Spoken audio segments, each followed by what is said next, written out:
Here I've got Spiphone A10 Pro, and let me show you how to reset app preferences on the following device.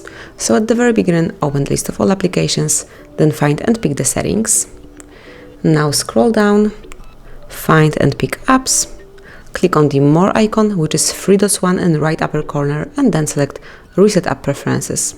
And if you truly want to reset all preferences for disabled apps, disabled app notifications, default application for actions, background data restriction for apps, and any permission restrictions, click on Reset Apps.